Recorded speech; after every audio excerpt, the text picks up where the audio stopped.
correctly with the correct amount. D20 Radio, where gamers roll. www.d20radio.com.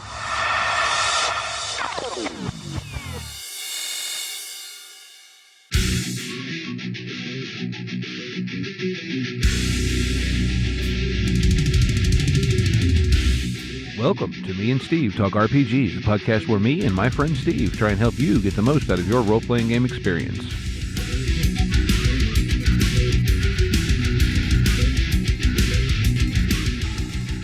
Welcome back to Me and Steve Talk RPGs. I'm here with my friend Steve, and we have a very special guest tonight. But before we get into that, there is some fly-by-night podcast we need to talk about for our podcast of the week.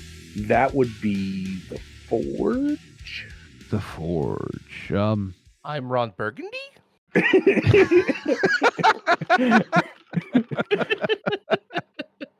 The Forge, for any of you who don't know, is run by GM Chris and our honorary third Steve, GM Hooley. And it's all about the Genesis role-playing game and making stuff for it. For the Foundry and all that fun stuff. Yeah, good stuff happens over at The Forge, you know.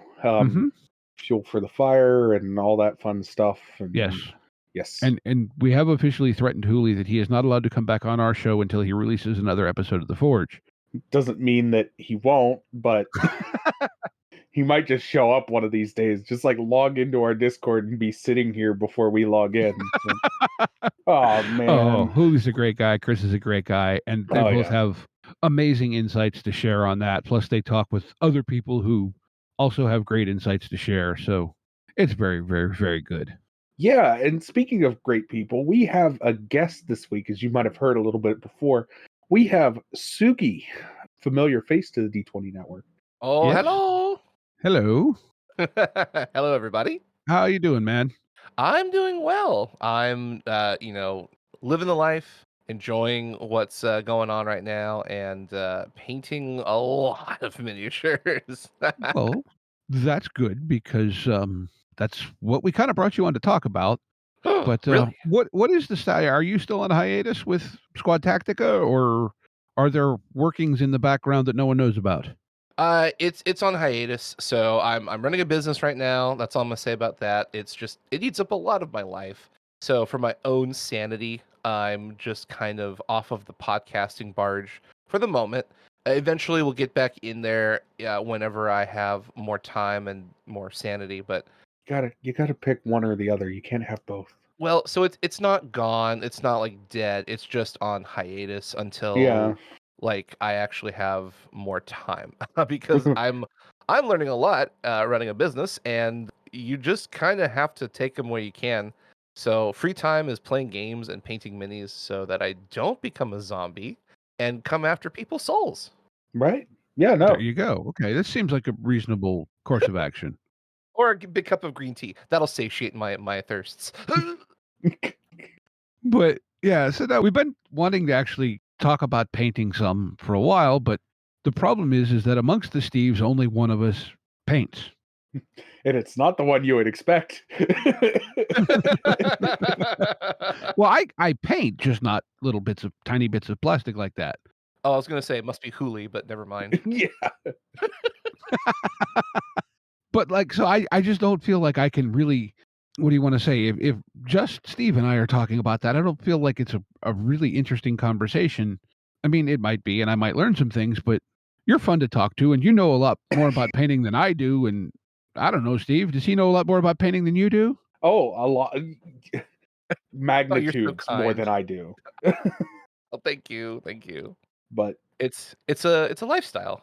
It's fun. yeah, it can be. Well, at this Um, point, I'm going to more or less turn this over to you two, and I'm going to sit here and listen and interject, and maybe at some point show you, because cameras and whatnot, show you the meager supplies I have gathered to maybe attempt to start with at some point. Oh no, Steve's gonna pull a me. Yeah. So the good news is you started. That's a big hurdle to get over because a lot of people watch YouTube and they see all of these. Let me qualify this statement before people come after me with hate mail and words of not affirmation, but I actually worked in television and film for years before I went into gaming and the hobby. So as an editor, I still edit on the side. I still do a lot of post-production work. That's also another reason I'm not podcasting is when I'm at home, I'm hustling and making money with editing and stuff.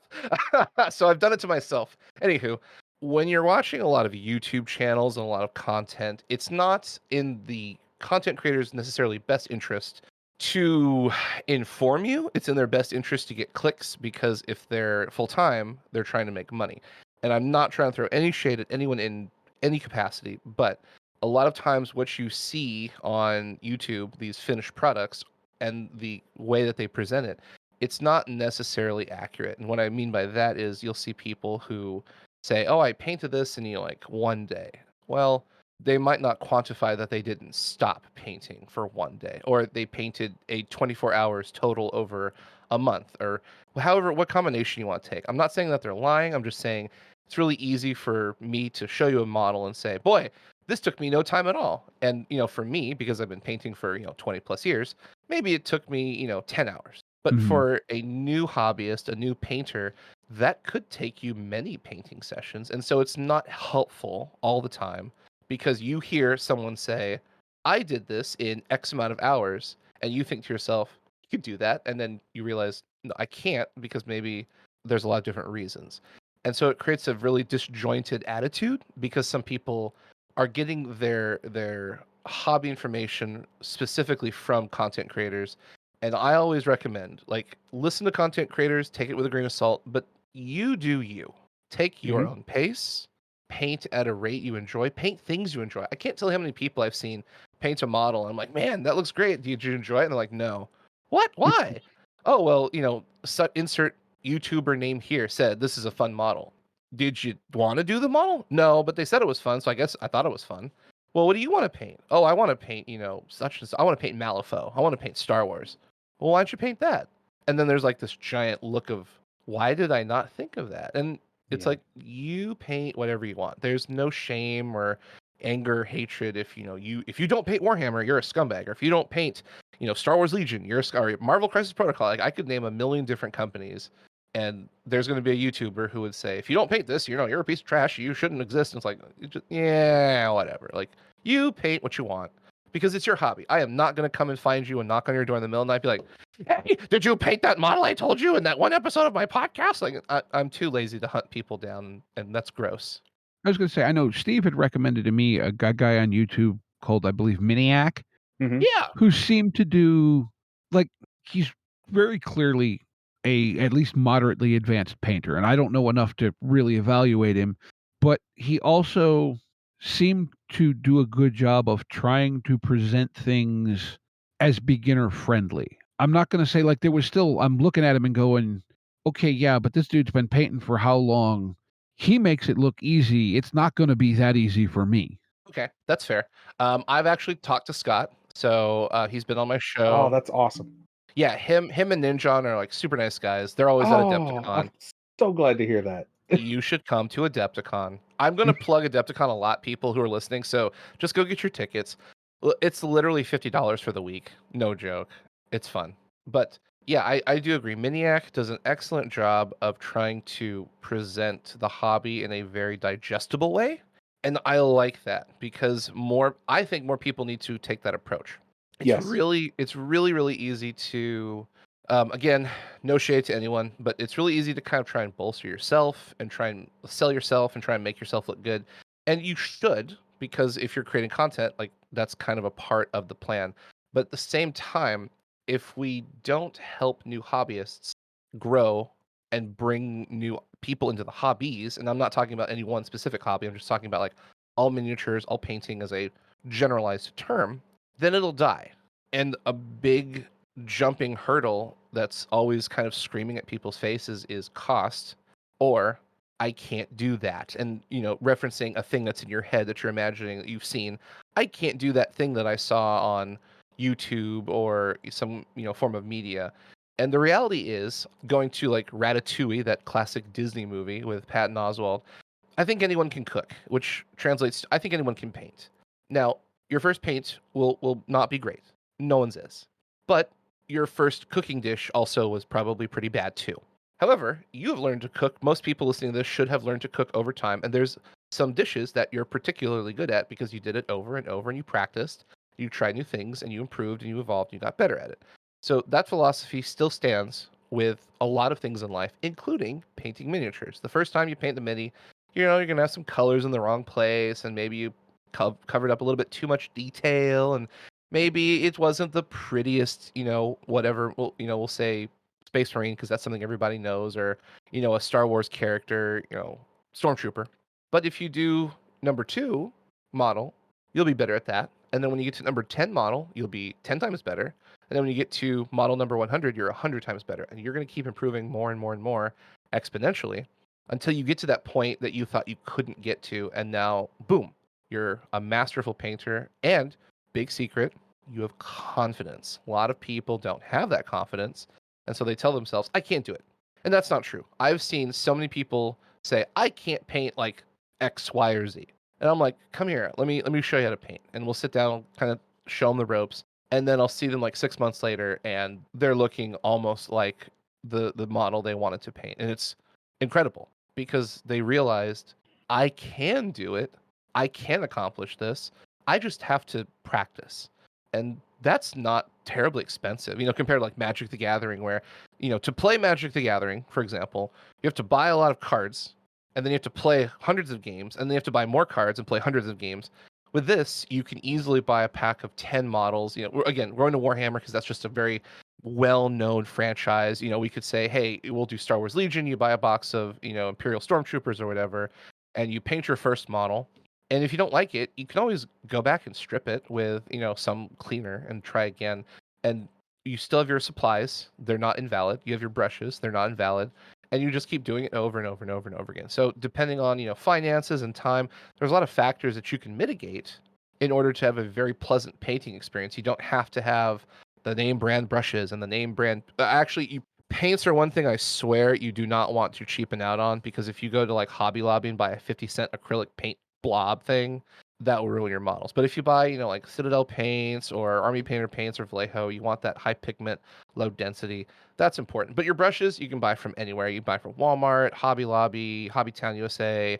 You can buy online on Amazon. Like, the big thing is you don't have to be, super name brand sponsored McGee. Just get what tools you like the most and like run with those.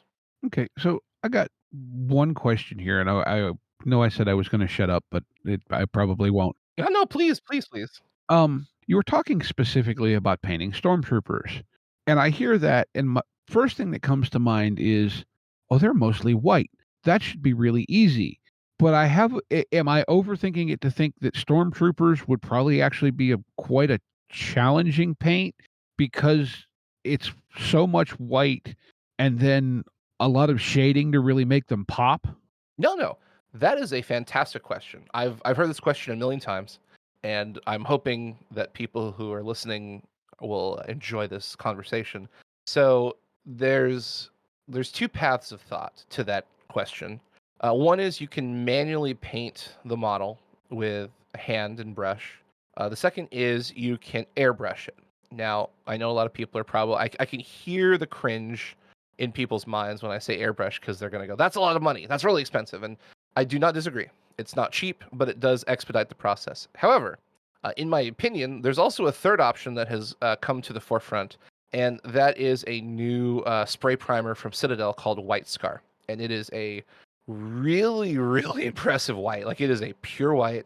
I sprayed it in Oklahoma over the summer in triple digits with, probably 70 to 80% humidity.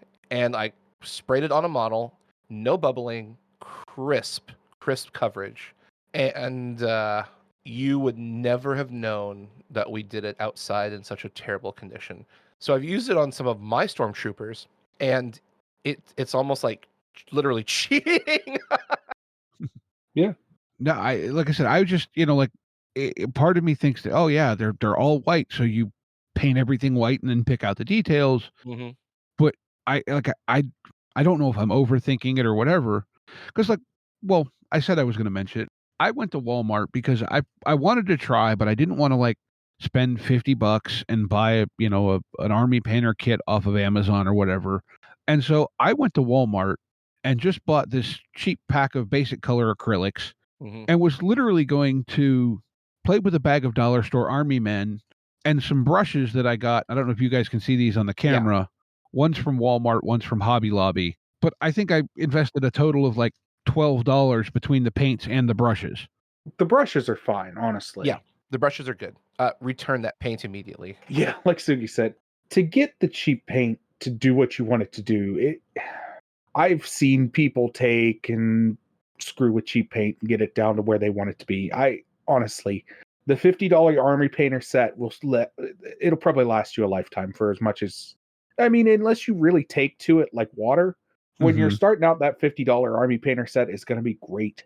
I started with Citadel paints and I don't regret it. The only thing I regret is that now I have a bunch of dried up pots just because I don't like that container. But anyways, no, investing in good paint is something that sounds like it sounds like, oh, yeah, I don't know that I'm actually going to need to. No, that's actually one of the important steps. Getting some half decent paint isn't a bad starting point. But Army Painter is a cheap entry option. Okay, so here's a couple questions for you, Steve. Are you near any hobby stores that sell multiple options for paint? So if you think about the generic like comic book store, Jimmy's House of Dragons, Sugi's Game Shop, whatever you want to call it, you're going to walk in and there's generally like one, maybe two types of paint, which traditionally is going to be like Citadel or Army Painter, maybe both. Or maybe some Vallejo in there. It just depends. Like, what do you have access to? I believe there's a shop reasonably local. Do you know off the top of I know it's been a while since you were in there, Steve. Mr. Nice Guy. I believe they sell Citadel and Army Painter. They sell Citadel, Army Painter, and I want to say they probably carry Vallejo. What about the one out in Latrobe? They might. Honestly, the best place for you to go buy paint, if you're driving to Latrobe, go a little bit farther. Go to, and that's a perfect person for you to talk to.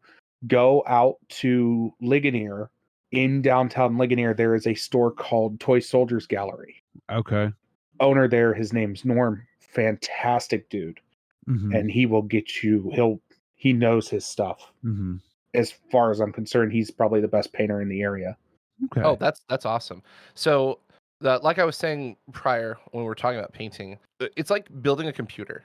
There's definitely places where you can give, and there's definitely places you should not give. So some of the places you can kind of cheap out on are, for example, fans. You need fans, but you don't need $100 fans. You can put in, $9, $30 fans. As long as you're getting good airflow, you're safe. You do not want to cheap out on cooling. If you cheap out on cooling, you are going to die and have to buy multiple computers. So the same thing applies to painting. You can go cheap on brushes because if you become comfortable with brushes and you learn brush control, you could buy any brush anywhere in the world and you'll be proficient. You don't need, what's it called? You don't need a wet palette, although you'll want one. It's not a need. It's a helpful tool, but not a necessity. You could go to Hobby Lobby or you could go to Home Depot and buy a giant piece of tile for $4 and use that as a paint palette, or one of those, circles with the little daubs in it from Walmart. Or if you have a old sour cream container lid, those work really good too. Yeah. So, question on that. And I know Steve has mentioned this to me before that he uses, container lids. I'm guessing though, is it important to use white ones so that you accurately see your color? No, that's a misnomer. Is it helpful? Yes. Is it necessary? No. This is a apples and oranges kind of thing. If it helps you, go for it. If you don't care, then use whatever you want. Once you get familiar with the paints you have, you'll be like, oh, I know what this color should look like. Okay. I have a great story. There's a time many, many years ago, I was going to a friend's house and it was late. All the game stores were closed and I forgot a palette. So I didn't have access to go anywhere to buy anything. And there wasn't like a Walmart nearby. So I'm Japanese, as my name indicates, Sugiyama. So I went to a Asian food store near my friend's house and got something called kamaboko. It's a vegetable, but it comes on this slice of wood, this little bitty slab. And so I ate the food and I used that slab as my emergency paint palette. And I still have it with me today. And of course, it's a piece of brown wood, so I can't tell my colors nearly as well off of white, but it still works. So, you use the tools that best suit your environment because each person is different. Mm-hmm. Paint, if we're talking about painting as a computer, you cannot cheap out. However, the flip side to that statement is because I also hear people thinking, well, now I have to buy a $50 paint thing, or I have to spend $100 on paint, or I have to do all this stuff, and I just don't have the money. You only need a paint that you're painting. And I know that sounds incredibly stupid, but if you're going to be painting a stormtrooper with white and black and silver, then you only need 3 colors. So you do not have to buy a giant $50 or larger grouping of paints. Go to your local game store, support them, and buy the 3 colors you need. And then if you need more later down the road, it's only going to be a small investment because each pot is I think Army Painter is like $4, Citadel's like $4.50. So I mean, if you buy 3 paints, you're looking at $15. Not a big deal, not too bad. Mm-hmm. And then once you've established that prime color coding, you come back and go, you know what? Maybe I want a little red or a little gold. Okay, that's another $5 investment. But we're talking about this revelation could come 2, 3, 4, 5, 6 weeks down the road. You've already been paid. So it's not like you're dumping hundreds of dollars in a moment. You're just kind of slowly getting what you need as you need it. And that's it. Okay. Dipping your toe as you go. Mm-hmm. No, that makes sense. Like I say, I just it's one of those. Part of me is intimidated because I don't want to spend, and $50 isn't a lot of money, but it's not nothing either. Like that's another RPG book in my brain. Yeah. And so, like, I don't want to drop that and then find out that I don't like it, or I've mentioned both of you, I'm functionally blind in one eye, so I have almost no depth perception. And I'm going, is that going to make it extremely challenging for me? Am I going to spend this money, try it, and not think I'm good enough at it because of that? And then, so now I could have bought a book that I could read and be happy with, and now I've got these paints to sit here and stare at, and they're pretty colors, but Mm-hmm. And I've got a couple questions. This will help kind of get me into your ecosystem. Do you all have a Games Workshop store or a Warhammer store nearby in the vicinity? Bridgeville, I think, which is on the other side of the city, is the nearest actual Warhammer store. Is that a far drive? Hour and a half for me, probably. Okay. The closest to that would probably be, I mean, we have game stores. Probably Latrobe would be the closest that actually carries 40K, but they're not a 40K. You know what I'm saying? Well, so the reason I asked that question is twofold. Each Games Workshop store actually has a little zone set up where you can paint your first miniature for free. They actually provide everything. So you get the mini for free. They have the brushes, they have the paints, they have all the supplies. So you can sit down and paint, but you also have access to that individual running the store. So you can query them about, hey, I'm new. How do I do this? Hey, I've got questions. I've got concerns. I need help. I want to learn. They are there in that store to help quell fears, to help you kind of get your footing, and you get a miniature for free, and you have someone there to help you in real time. You Okay. get an ally. Another cool thing is at the start of every month, the first Saturday, which I think is coming up here this week, they have a free model of the month. You don't have to buy anything. You just walk in, you say, "Hi, I'm Steve. I'd like a free model of the month," and they hand it to you. And now you've got something to play with at home. Or you can do it in the store if they're doing an event or whatever. But you've got access to free models that cost you 0. So that's a big way to help get you in without spending a lot of money. And then at that point, I recommend, buy a paint pot or 2 to help support them, because you're going to want that paint anyways, and you're Mhm. there. But you can kind of distill that fear of, well, what if I do this wrong? Well, that model costs you nothing and you don't have to worry about it. And again, they do it every month. So over the course of a year, you could get 12 free minis for nothing, which is great. And then the next thing outside of, official Warhammer stores, this person you were talking about with the toy soldier shop. Yes. If this person is as good as you say they are, then you could query them as well. You could go in and say, "Hey, I'm Steve." I mean, if you know them already, then you don't have to introduce yourself. But I would walk in and be like, "Hey, I'm Sugi. I'm new. I would like to learn how to paint, but I've got these roadblocks that I need help with. Can you help me?" And if they're available to help you, then great. If not, then maybe they'll be able to recommend somebody. But you're trying to network with the right persons So that way, in real time, you've got a hands-on hobby buddy. So you can sit down with them and say, "Hey, I'll buy you a drink, or I'll buy you a burger or something. Can we do a quick little one-on-one session?" Actually, I forgot. Games Workshop stores do that for free too. So you can always bring your models in and schedule a private appointment with whoever's running the shop and say, I'm free on like Wednesday at 6 p.m. Can we sit down and talk about base coding? And they're literally paid to teach for free. You just have to pick a time, pick a day. But yeah, the biggest thing is if you can find a local in real life hobby buddy, that will help so much because now you have someone to kick ideas around. You've got someone you can kind of paint with, and if you need help, they can kind of help guide you. A teacher, mentor, whatever you want to quantify it as, because that helps a lot once you're getting started. Mm-hmm. So I know I mentioned Toy Soldiers Gallery, and he was doing. Norm will walk you through and help you get anything you want to get done. He's a really great guy. I've said that already, but no, when I started out, that's exactly what I did. I walked in and was like, "You are clearly an expert, and I am clearly a not." And yeah, definitely for you, I recommend going there and checking that out because he's just a really good guy. I hope he's still in business. I really hope that that's is not a one of those scary places. statement you just made. I hope it's one of those places that didn't get eaten by the pandemonium. I know people I can ask that would probably know. Yeah. And the biggest thing is you're going to want to form your own opinion. That's the big secret to hobbying because there's so many different people, including myself. We're all telling you different things. You've got, Miniac that you're watching, you've got Sugi who you're talking to, you're going to have this gentleman you may visit in your local game store, and we're all going to say stuff that's similar. Hopefully it's similar. If not, I'm worried. But we should be trying to help educate and give you options. And then from that point, you get to go and make the decision. What brushes do I enjoy? What paints do I enjoy? Because there's people who swear by Citadel. There's people who swear by Army Painter. People who swear by Vallejo. There's a brand new company called Turbo Dork. They're wonderful. There's a company called Pro Acryl. They're monumenthobbies.com. I love their stuff. Warning, it's all matte paint, no gloss.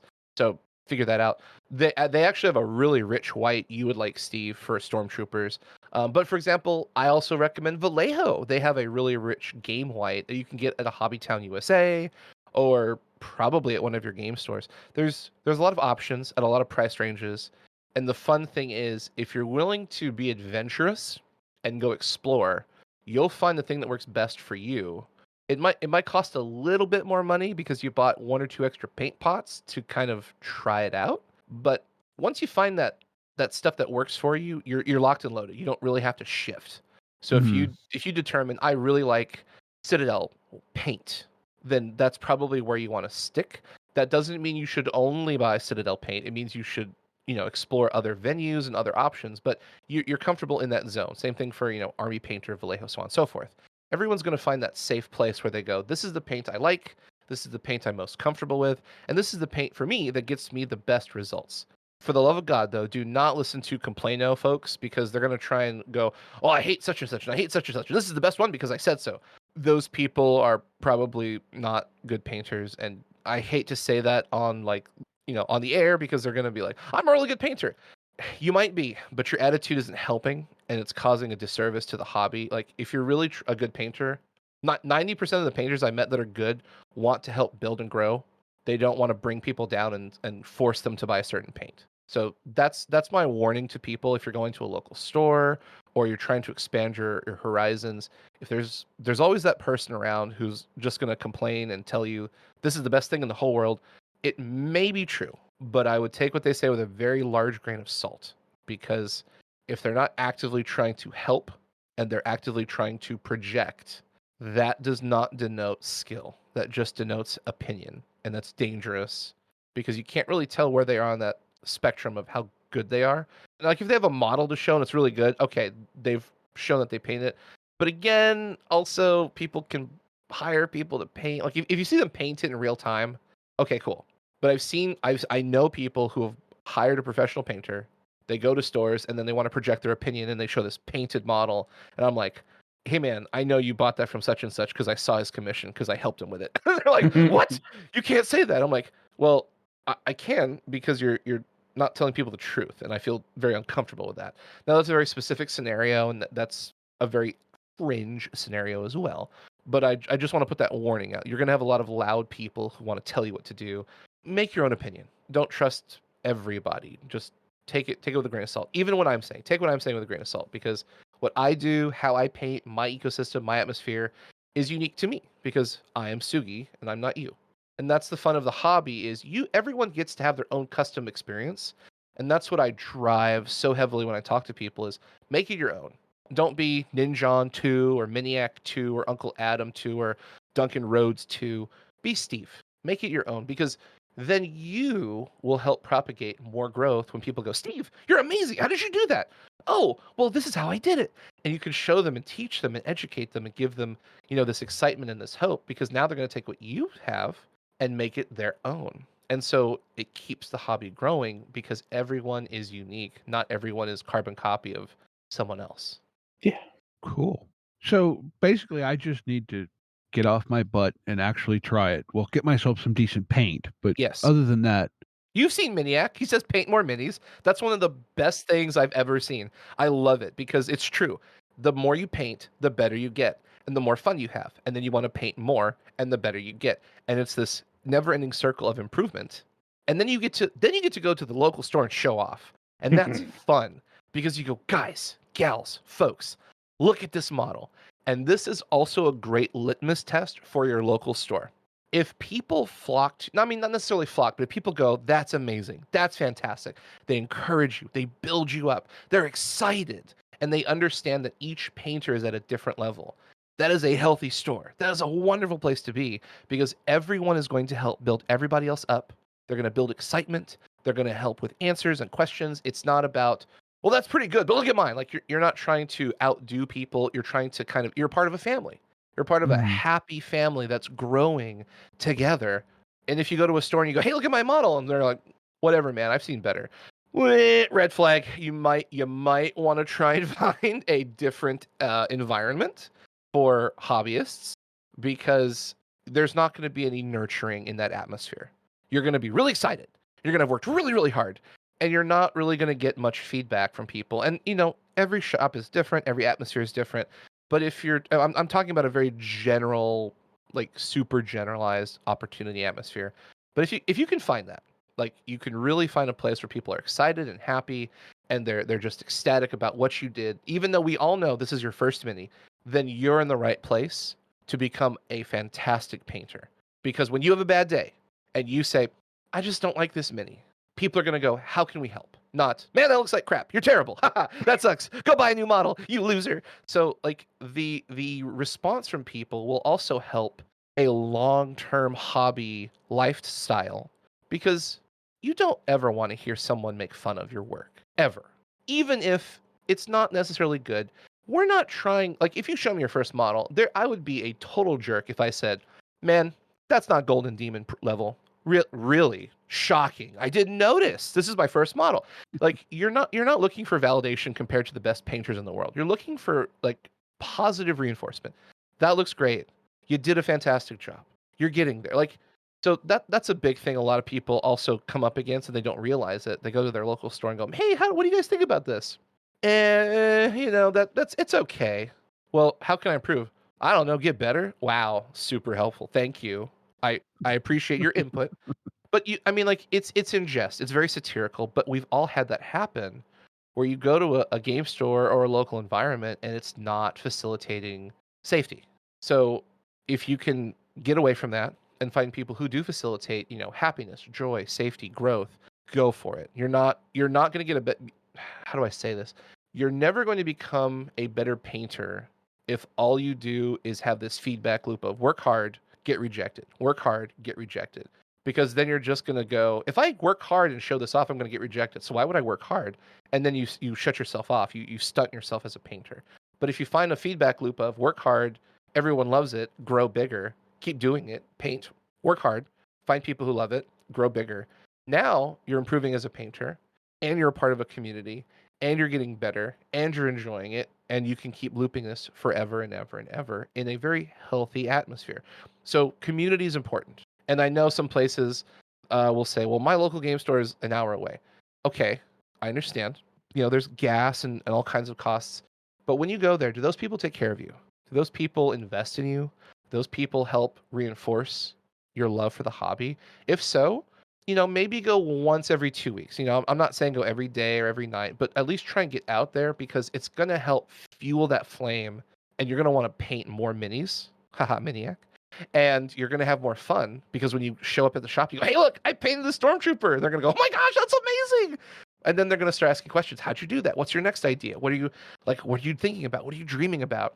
And now you're in this loving, growing atmosphere where hobbying is fun and your hobby is precious and important. And that's huge for longevity in the hobby. Okay. Oh man, I wish I started there. Oh no, nobody starts there. You got to find it. When I was playing War Machine, I played with gray models for so long, and then I was like, I'm gonna enter this tournament, and they're like, well, you have to have at least 3 color painted models.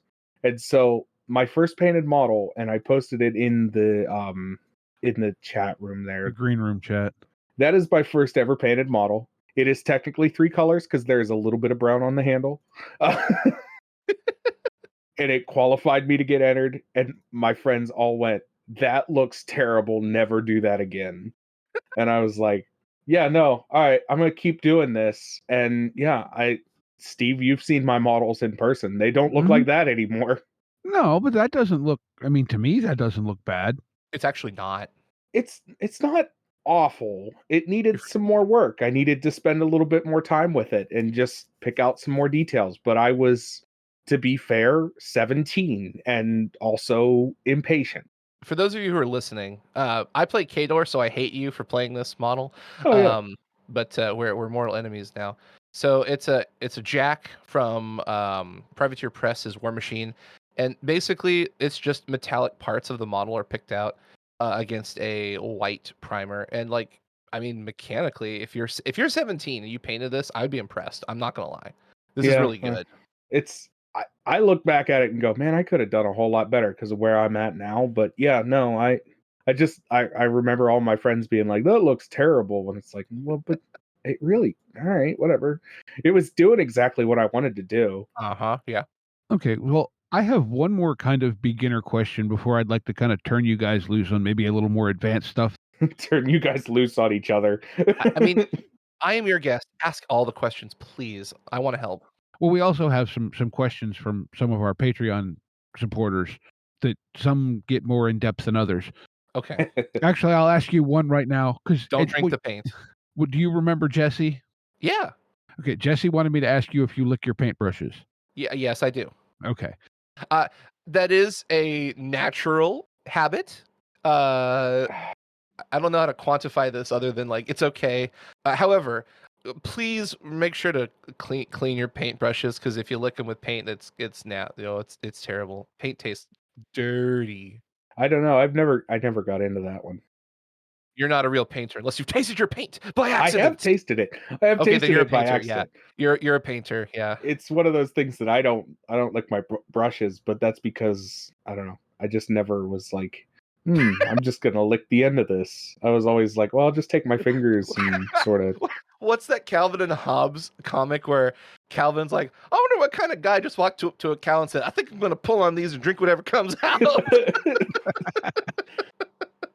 Okay. So my last kind of, I guess if you want to call it beginner question is, and I don't remember if this was before we actually started recording the episode or after, but you mentioned about painting models that you like, but how important is model selection very early on in your painting career? Are there models that you should avoid just because, I'm just going to say Tau or the weird robots in 40K, right? Yeah. I know what you're talking about. Okay. Yeah. So I'm just going to say, are you better off to start with, say, orcs or space marines and then go to, say, Tyranids or Tau? Because Tyranids are the bugs, right? Yeah, Nids are bugs. Yep. Yeah. Okay. So I know there are people who do insane levels of detail on all of them, but how conscious do you want to be early on as to the detail level on the models you're trying to paint? Yeah. I just want to give you a big hug because that's such a great question. And there are no bad questions other than like, how should I lick this paint? That's a bad question. Or is this paint a suppository? That's also a bad question. No. These pots smell delicious. Should I drink it? Yeah. Do I add a little bit of McCraig Blue to my eggs for breakfast? Like, no. That's also a bad question. Okay. So first of all, this is a fantastic question. Everyone must ask themselves. Unfortunately, the answer is not super clear cut. There are two trains of thought depending on you and how comfortable you are with painting. So the first answer to your question, is it important to do a simpler, air quotes model? And the answer to that question is what are you most comfortable with? What do you define as simple? Because we're going to go back to Warhammer because, again, that's just such a standardized hobby. Or we'll use Star Wars as well because that's also helpful. So if you think about a Warhammer 40,000 Space Marine, very, very simple model, lots of curves, no hard lines, very straightforward. Or a Star Wars Stormtrooper, a classic character of villainy, can't shoot the broadside of a barn. They sometimes get confused by elderly men, but by golly, they'll let you know when you need to tell them when there's a bad guy because you called your daughter Luna and that was a thing that happened. Anyways, in Obi-Wan. So my best advice in the years I painted is find something you love. And the reason why I think that's the best answer is because no matter how complex or not complex the model is, if you see a model and you're like, wow, I want to paint this model, the drive, the gusto, the fire, the passion that you have for that model will supersede the fear of how complex is this model to paint. Because there's enough content finally on the internet where if you decide, I'm going to paint an orc, I want to paint a Tau, I want to paint whatever, you have access to resources that will help you paint that model. And if you have a local community, you should also have access to painters who will give you advice on how to paint that model. Because if you go for the simple and the safe, that doesn't facilitate a model you're actually going to enjoy. Mhm. It's just simple and safe. And so when you're done with it, you'll go, well, I guess I'm done with it. But if you find a model that you just love, you go, I have to have this model, and you paint it, the time you spend, the effort you spend, the growth, the learning, the research you do, it won't feel like a chore because you love it. You're so excited to paint that model, and it fuels your flames to continue to paint it. And you might go into it knowing this model looks a little bit more complex than the generic Space Marine model or the generic Stormtrooper model, but boy, I love it. Mhm. And so you can take the approach of going with the safe one. I'm not saying that's good or bad, Mhm. but I firmly believe if you find that model that just calls your name, screams your name, Steve, paint me, take me home and paint me right now, Mhm. then no matter how good or bad your day is, when you start painting, you're gonna have a giant smile on your face, and your excitement levels are gonna rise, and that is such a wonderful and pleasant experience because when you're done with that model, that is your model. No one can take that away from you. You painted that model, and you have completed the task. Okay. I understand completely what you're saying, but to maybe put it in other terms, as a first couple models, would I Uh-huh. probably be better off to say do stormtroopers as opposed to say a Cad Bane or a Hondo? Okay, yeah, great. So if we take what I said about painting what you love and then apply it to the scale of, easy to complex, I do think it is wiser to find simpler troop level models because your generic infantry, your generic troops have less detail and they're intended to be faster to paint because your named characters like, for example, Cad Bane, Hondo Naka, love that guy, Chewbacca, these are what we consider centerpieces. So if I have 100 stormtroopers and one Darth Vader, your eyeball goes straight to Darth Vader. So you want to spend more time and more effort on the Darth Vader because people are going to go, ooh, Vader, not, wow, 100 stormtroopers, oh my gosh. And then that's just how people are. So your infantry, your chaff models are meant to be opportunities to learn. And then you get that, giant captain from your Space Marine army, or your Cad Bane, or your Warjack leader, and people really gravitate towards that big character. So yes, I do agree. If you're going to start, if you just want to paint Cad Bane, like, go for it. Like, just buy that model and have at it. Also, I'm pretty sure those individual models for Star Wars Legion are like, what, $20-$30? They're not too terribly expensive. I want to say they stayed like $20. Yeah. So I mean, like, you could buy a Cad Bane right off the bat, and if you just really hate it, you could buy another Cad Bane depending on your fiscal situation. Because $20 for most people, I think this is a huge assumption, but I'm going to assume that $20 for a model that you love, if you had to buy a second one, not the end of the world. I mean, or you could buy a bottle of green stuff or not green stuff, yeah. simple green Simple and green. a cheap paintbrush. Yeah, Yeah. that's true. Yeah. No, like I said, I'm just like, these are questions that roll around in my head, and I'm sure Steve could have answered a lot of these, but we're talking about it with you, so I'll ask both of you. Yeah, I have no complaints with what you just said. If you like the model and you want to paint it, go for it. The only thing I'll say is maybe sometimes part of the hobby is also assembling the models. And so being aware of the energy that might take, because that can sometimes turn people off. Because I've been there where it was like, oh, I'm so excited to get this. And then it's got a bajillion pieces and I'm way less excited to put it together. Mm-hmm. The Star Wars models aren't, well, the older models were pre-built. Right. The newer models are not too technically proficient. There's not that many pieces. So Warhammer and the more traditional games, so I'm thinking about like Warhammer, War Machine, Infinity, Marvel Crisis Protocol, some of those bigger names are much more into the build, paint, play combo.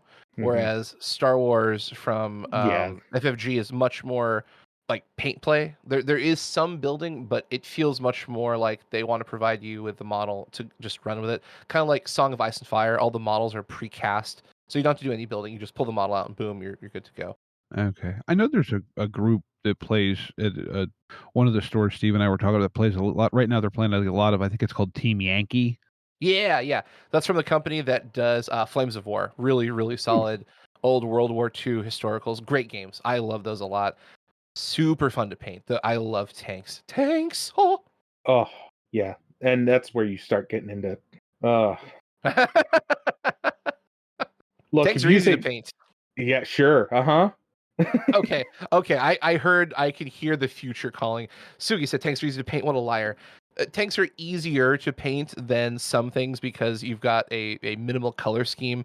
Yeah. Like making that color scheme look good, like camo, that's a different topic. But in terms of like paints needed and overall, like it's not nearly as much as other games. Like if you think about like X-Men character from Marvel Crisis Protocol, you're going to need a lot of colors. Like, you've got that Gambit or that Wolverine, that's a lot. A tank is much easier in components of building and painting comparatively.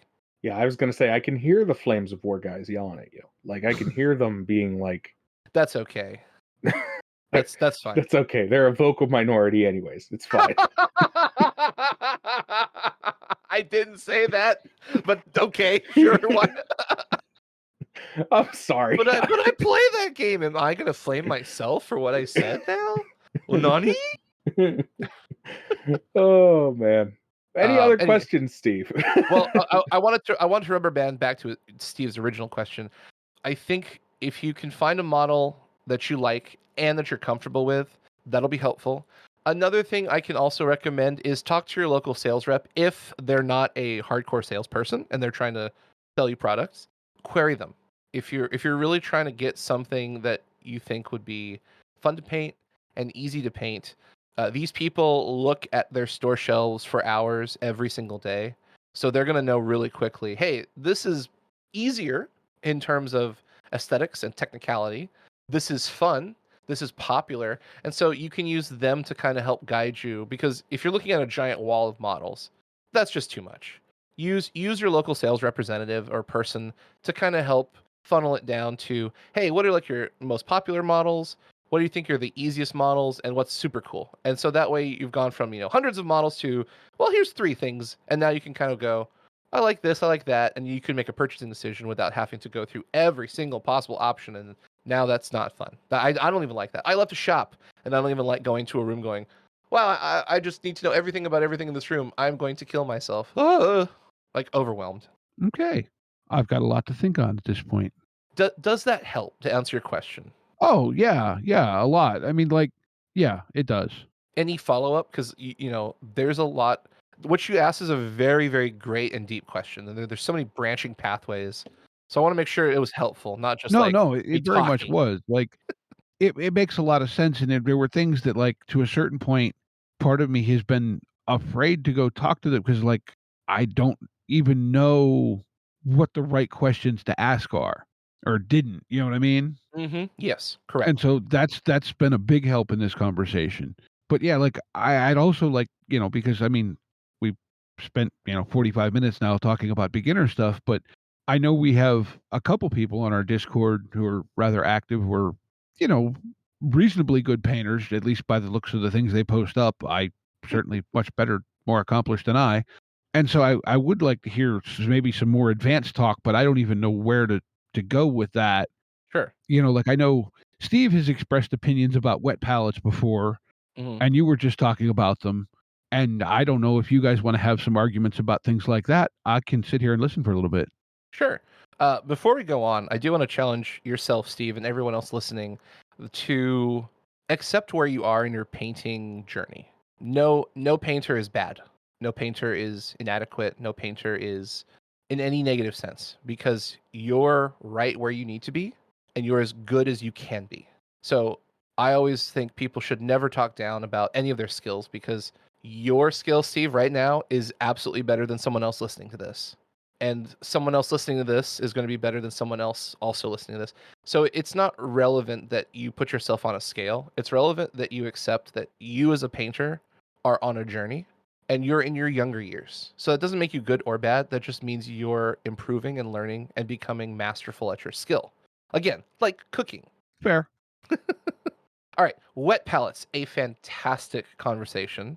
So for those who don't know, a wet palette is mechanically a container, so whatever you want to imagine, with a sponge, with some water, and then a small piece of paper on the top. And what you do is you put your paint on the paper, and the sponge underneath keeps that paper moisturized and hydrated. So that way you can use that paint over a longer period of time, as opposed to putting paint on, say, a tile or a piece of wax paper, and then the airflow in your room will progressively dry out the top layer of the paint and it'll dry itself out. So you'll hear a lot of painters talk about a wet palette and they'll say it's amazing and it's fantastic and blah blah blah blah blah, and it is useful. It is absolutely a useful tool. It is not necessary. There's a large discussion and debate about, do I need a paint palette? Do I need a wet palette? What do I need? How do I need? Who should I buy it from? I can actively say I've bought, hold on, let me look, 5 wet palettes from multiple companies. They all work well. They all do different things. They are fantastic tools, but do I need it? If I don't have this wet palette, will I not be able to paint models? No. I can absolutely paint models without a wet palette. So this falls into a range of you as the hobbyist have to discern, is this something you need? Is this something you want? Is this something you want to try? There is no, in my opinion, actually in my professional opinion, because I'm competing for Golden Demon next year. I'm so excited. But when it comes to tools, other than paintbrushes, it's all, or I guess paintbrushes and palettes, like you need something to paint on other than your skin, because that doesn't work. I've tried. You're going to have to make the discernment of what works for you and your ecosystem. Is it helpful? Yes, absolutely. It's super helpful. It's going back to the PC building thing. Do I need a glass case where I can see through to all of my parts? No. Is it expensive? Yes. But is it helpful to see when there's dust building up or like there's a loose cable? Yes. But again, do I need it? No. So this falls into, what are you comfortable spending your money on? What are you comfortable with your ecosystem? What are you comfortable using? And that's my take on it. I don't think it's, good or bad. It's just useful. Yeah, sure. I don't disagree with you. I've never used a wet palette in the entire time I've painted minis. Ooh, okay. I do recommend trying it. If you can go to like a game store and they have a demo copy or something, like give it a try. It does change the way you see painting, But some people are like, I hate this. Cool. Some people are like, I love this. Cool. I don't think I'm going to like it, though. Why not? I'll tell you why. Because a lot of people that use wet palettes already thin their paints. And I feel that a lot of the minis paints are thinned enough that I can, with a very light coat of paint, not have to thin them any farther. And I found that a lot of people talk about wet palettes, and wet palettes do automatically thin paints. And even though it keeps your paints fresher longer, it is sort of also a thinning agent. And I don't want thinner paints. We need Daft Punk to do a song about that. Fresher, longer, thinner, faster. I feel that it's, I don't know. For me personally, I just go with lighter coats and I go with less paint on my brush when I go into brush. Okay. Very valid. Here's a question. How long do you paint during a paint session, generally, on average? Whatever time I have. Like a nutshell, a time, 20 minutes, 30 minutes, 6 hours. Yeah, somewhere 4-ish hours at a session. Sure. So do you have a lot of airflow in your room to like fans or HVAC? Not a ton. I mean normal air conditioning, but not a ton of airflow. I'm really good about especially if I have the Army Painter cups, or not the Army Painter cups, the Games Workshop cups. Oh, with the ridges, the gray ones? Yeah. Yeah, I just open and close those, or the paint pots. Yeah, the paint pots. Or if I'm using Army Painter droppers, I'll use just a normal dry palette. Just put a little bit. I'll just put a little bit on, and then if I need more, I'll just put a little bit more on. Yeah, I'm a less is more kind of person when it comes to putting my paints out. Cool. So the reason I ask those questions is traditionally people who use a wet palette are looking for an opportunity to keep their paints wet because of one or two major things. One, long sessions. So they're going to be painting all day. Right. So they might have like a special mixture of paint, or they're going to be painting, 50 Space Marines, or, 20 Stormtroopers or something. And so they want to be able to put a large amount of paint on the palette. They don't want the paint to dry, and they want to be able to just access that paint immediately over a long period of time. Right. The other thing that wet palettes are good for is if you're doing a very unique, like custom. So think about like Warhammer 40,000. A lot of people like to do custom colors, custom chapters for their Space Marines.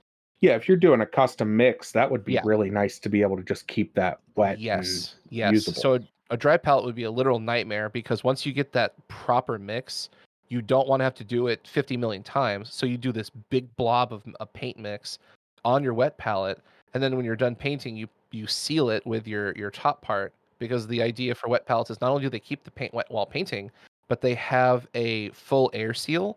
So traditionally, you can keep your paint wet, depending on the company, depending on the seal. At the very worst, I've had paint stay wet for 2 days, and at the very best, I've had paint stay wet for upwards of a week. Oh, okay. So if I want to work on a project where I don't want to have to remix my paint frequently, that's the wet palette. But for what you said, where you're just using a little dollop of paint and you're doing it in whatever capacity, you probably don't need a wet palette because that's not useful for your ecosystem. Yeah, I think that's sort of, if I was still into minis wargaming like I used to be, I would probably be all over a wet palette. Yeah. But at this point in my game, a lot of my painting is one-off. Yeah. You know what I mean? It's these little one-off models that are nothing. Oh, that reminds me. Another actually really big benefit for a wet palette is painting at your local game store. Yeah, that's true. That you could just load your paint up before you leave and then paint at the store and come home. Well, not even that. You could do that. It's hard because you want to make sure that your paint palette is like flat and doesn't like tip over. But you don't need a huge space for your paints. And some stores have a lot of airflow. Some stores, you don't have great space for all of your stuff. Like some stores are small, some stores are big, some stores are loud, some stores. This sounds like a Dr. Seuss book. Right. Some game stores are blah, blah, but I digress. So a paint palette is easy to throw in a backpack. Go to the game store, throw some water in the paint palette, and now you can easily hydrate your paints. Also, if you forget your thinner, you're safe. Sometimes people forget that because you want to thin down your paints on your dry palette every once in a while if you're doing a trick or a glaze or something. But again, it really falls down to personal preference. It's a option, not a forced, like, you must have a brush to paint. You must not necessarily have a wet palette to paint. Right. Yeah. It's all a personal preference thing. Yeah. Now I'll say this, I've never enjoyed I don't like painting at my local game store. Oh, pray tell. Why this? I've tried it a couple times. I find it's too distracting as somebody with ADHD. Uh-huh. I prefer to be at home and have like my music on and doing my own thing rather than trying to do it. And then I also have a little bit of a performance anxiety. Goes back to those days when my friends were, certain kinds of Yeah. people and would be like, Yeah. that sucks. And so now I'm like a little bit like gun shy about doing painting in front of other people because I know from what I've watched online, my painting technique is backwards. You know what? Every painting technique had to start somewhere. You might be Yeah. on to the next new painting technique. Yeah, You never know. I've seen I some could people just be go, wrong. that is also a possibility. I just hate discounting people because I've seen people who were like, I'm brand new to painting, and they'll do something. I'm like, where did you learn that? What do you mean? That's a pretty advanced technique. Oh, I just thought that looked cool, and it's like, what? Okay. Oh, okay. Well, that's awesome. That's how I stumbled across my leatherwork technique. Hey, I see? thought I had invented something. I was like, oh man, I discovered this, and then I realized it was just dry brushing. Everyone has something to bring to the table. I don't care how new you are, how inexperienced or experienced you are. Everyone is something that someone else can pull from. Yeah. Because we all see painting in a different light. And I guarantee both of you, Steves, have something you could teach me. Because I don't know everything. And if I say I know everything, I'm an absurd person. Now, okay, so I got a couple more questions, and these, because I hear people talking about dry brushing and washes, and I've done a little bit of research, and I understand kind of the principles behind them. But are washes effectively just extremely thinned out paints, or is there a special something to them in addition to that? A fantastic question. You are like 2 for 2 on fantastic questions, my friend. Well, I've only asked like 17, so 2 for 2 is pretty good. I No, could no, feel I mean, this like- one a little bit. Well, we're getting to the Patreon questions. Actually, all I your haven't questions got are there really yet, good. but Ooh, spicy. They actually asked some pretty serious questions in the Patreon chat. Well, the answer is 42. As far as the washes go, they're usually so you have a general understanding of the consistency of paint, right, Steve? yeah, I've done like automotive, not like a lot of it, but I've done like automotive painting and stuff like that. A lot of washes are more of the consistency of ink, where they flow and they're easier to push into dark areas. So Like blood. like blood. Whereas like a dry brush technique is what you're bringing out the highlights with, usually. A wash, you're bringing out the lowlights in.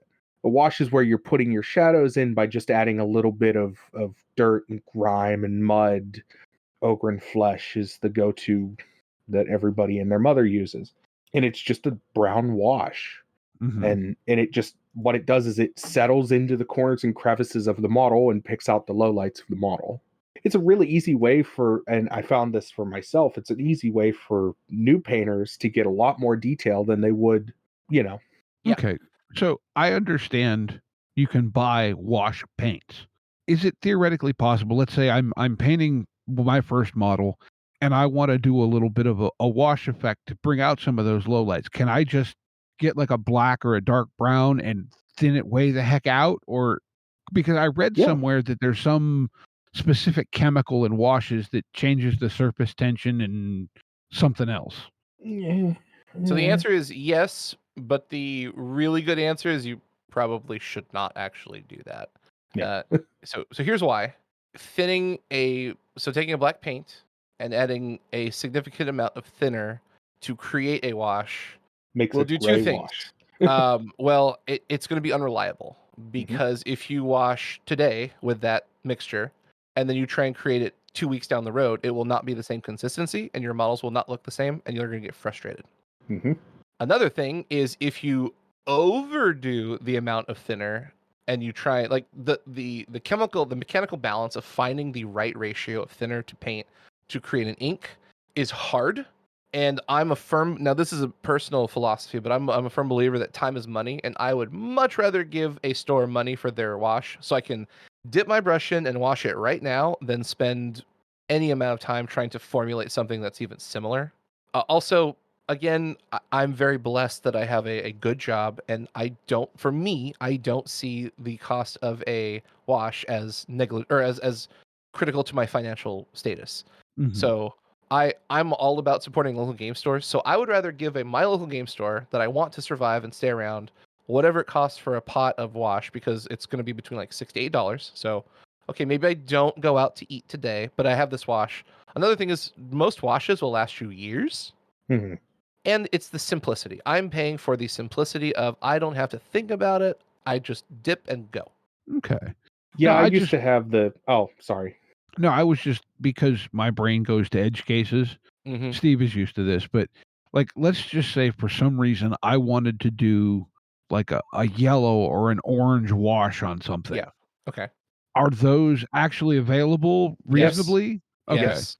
Games Workshop has actually just dropped, I think about a month and a half ago, they came out with a brand new line of 25 contrast paints and 70 washes. So now they have an entire spectrum of colors you can use from every possible pigment. So you can use their shades as a wash. You can use their contrasts as a wash with a little bit of contrast medium. Basically, it's like a 1-to-1 ratio. You take 1 drop of contrast paint, 1 drop of contrast medium, and you've got a wash. Vallejo has a huge swap of colors for their washes. Army Painter does as well. The game has evolved. So back in the day, everyone's washes were like brown and black. Now, pretty much every color on the spectrum is imaginable is available, readily available too. Not just, well, you have to order this from our specialty department. It's in the store right now. Well, and I think, and you can maybe speak to this better than I can, but the contrast paints really changed that. Whew, ooh, oh boy, it's true. Contrast changed the game, because once contrast came out, everybody's trying to come up with something similar, because Army Painter has speed paint. Yeah. There's another one, I cannot remember. I think it's Vallejo that has a contrast like paint. But yeah, Vallejo just came. Oh, it wasn't too long ago they came out I with know. it. Yeah, I know what you're talking about. There's some of my brains like No, it's a little bit of backstory. I think we need to sort of maybe define what contrast paints are, but when what I'll say is when they first came out, I went to the paint store and I was like, oh, sweet, new colors in Games Workshop pots. I'm gonna get a bunch of these, and I got a bunch of the contrast paints, and I did not understand what they were. Oh, it was incredibly like, these are terrible. What is going on? All right, so we're gonna go back in the way back time machine for all you know who I'm talking about, and if you don't, I'm sorry. Good times. Anyways, so back in 2019, in the pre-COVID days, there was an invention created called contrast. Ta-da-da-da! And the essential idea behind contrast was this was from Games Workshop. So you prime your model with a specific primer. I think it was Wraithbone and Grey Seer. So Wraithbone is an off-white eggshell color, and Grey Seer is a light gray. So the concept was you use the Wraithbone for warmer tones, and you use the Grey Seer for cooler tones. And then you find a contrast paint of your choice. You crack it open. You dip a brush with a big belly. So they have these shade brushes that have a fine tip, big belly to soak up all that contrast paint. You slap it on the model, and you don't actually paint the model. You just maneuver the contrast paint over. And what happens is, if you think about a stained glass window, it's a similar effect. So the contrast paint stains the pigmented color onto the model, and then in the recesses of the model, it dries like a shade or a wash. So with one pass of your brush, you're getting a base coat color on the mid and high tones of the model. And then in the recesses of the model, you're getting a shade that is of the same color. So now you can base coat models in seconds versus having to prime a model and then paint it by hand with a base coat and then shade it by hand. And it basically took 2 major steps of the process, combine it into one, and all you have to do is basically move a paintbrush. You don't even have to have any painting skills. You just have to maneuver a paintbrush. This is another cool thing that you can do at your local Games Workshop. I know I'm plugging a lot of different companies and things as we go, but Games Workshop stores in that little area I was telling Steve about where you can paint a mini for free, they have contrast paints you can try for free. So you can go in at any point in time if you're not comfortable, you've never tried a contrast paint, and say, hey, here's my name, here's my game, I want to try your contrast paint. And they'll go, sure, come here, take a seat. Also, you can talk to your local friendly game stores. I don't know if all of them do it, but here, I live in Oklahoma. Some of the other game stores locally, because we have a Games Workshop, a Warhammer store, some of the other stores also have painting stations where you can try contrast. So, just talk to your local game store and say, hey, do you do a demo for contrast paints? Can I try it out and see what they have to say? But so the idea of the history of contrast paint was trying to make painting easier and more approachable. It's not a end-all be-all. It is just another tool in your toolbox to speed up your process, because you're going to want to add some additional colors over the contrast when it dries. But now you've covered, for example, go to a Space Marine or a Stormtrooper. You can prime the model in white, cover it with a white contrast paint, which makes it look very clean, very crisp. And then when it dries, all the crevices have a dark shaded area. And so now, if we're thinking about a Stormtrooper, all you have to really do is paint their gun and maybe highlight a few areas in their crevices where the armor has that black undersuit, and you're done. Yeah. No, Okay. I when I didn't get the contrast paints, I was like, what is this? And I did the research. It's awesome. Yeah. So- Noted. Tastes like garbage. Don't lick it. Don't lick your brush. I did that once. I dipped my brush, painted the model, forgot to rinse the brush, and I licked it and I just sucked contrast right into my mouth, and it's nasty. I'd rather lick paintball. I've been shot in the mouth with paintball. That stuff's gross too, but man, like, contrast is nasty. I just remember the jokes that came out when the contrast paint came out, that you could just take your model and dip the whole thing into the pot of contrast paint, pull it out, and it'll be painted. Yep. How long does it, like you're talking about all these different layers of paint and the different colors? How long do these paints take to dry? Because like my background is like painting, like motorcycles or cars or, spray, and like you have to let it set up for a while or it's going to bleed. And like, I know with a miniature, you're looking to have those clear defined lines in most cases between your colors. Mm-hmm. So to me, if I would paint on it too quick, I'm going to get those colors are going to contaminate each other. You know what I mean? Yeah. Fantastic question. Yeah, go ahead, Sugi. I'll let you. So this is relevant to a couple things. It's relevant to how thin is your paint. So if you ever watched the good old classic British guy, Duncan Rhodes from Games Workshop, when he was doing videos, he'd always say it in his, British accent, "You've got to thin your paints down for 2 thin coats, mate." And I'm pretty sure that was Australian, so please don't shoot me.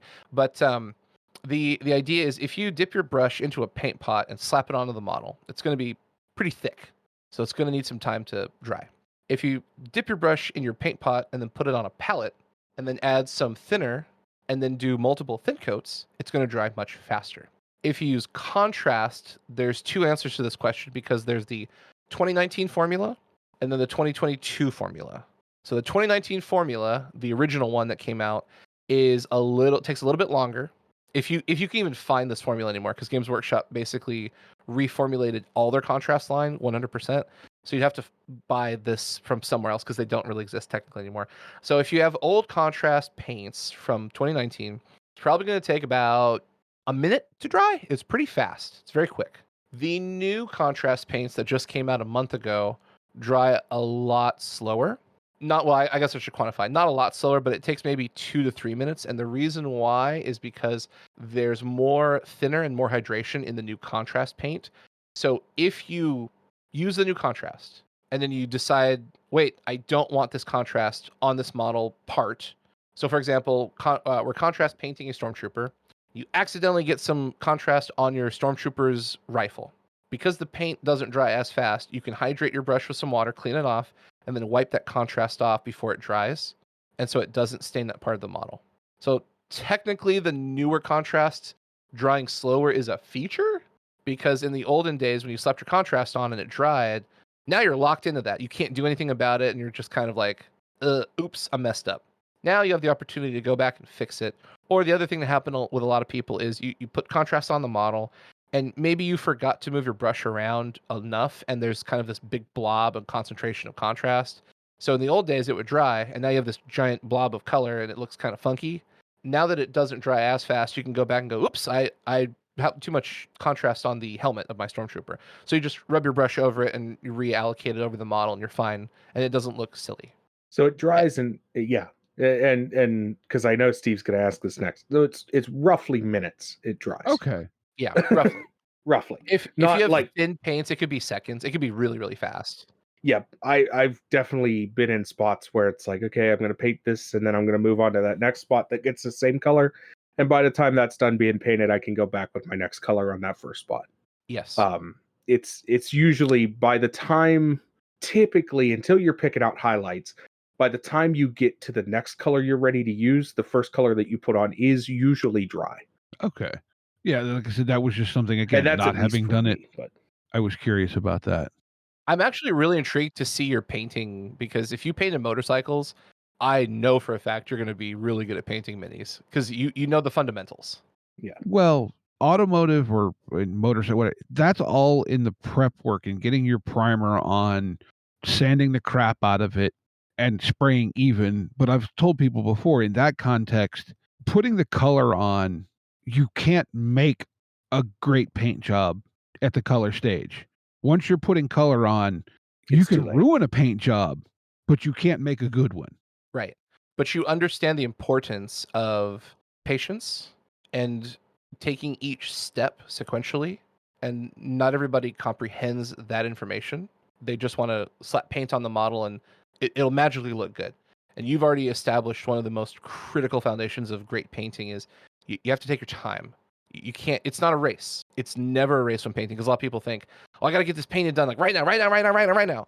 And then they go, wow, there's a lot of boo-boos and a lot of errors and I have to go back and fix it. If you're willing to take your time and be patient, you can really make something magical happen with very little skill. Skill is not nearly as important as patience, in my humble opinion. I agree. Yeah. Well, we do have some Patreon questions. I think we're going to go ahead and dig into those. Okay. 42. Yeah. I'm Ron Burgundy. Let's see here. I love Scotch. Scotch. What's this? Where do we start here, Steve? Well, they kind of consolidated them into those bottom three posts. Oh, cool. Sweet. I'm in a glass cage of emotion. What are your thoughts on zenithal priming, or zenithal highlighting, I think is what it's referred to as now? He threw Baxter. The man threw Baxter. Okay, I'm going to stop quoting stupid things. No, you're fine.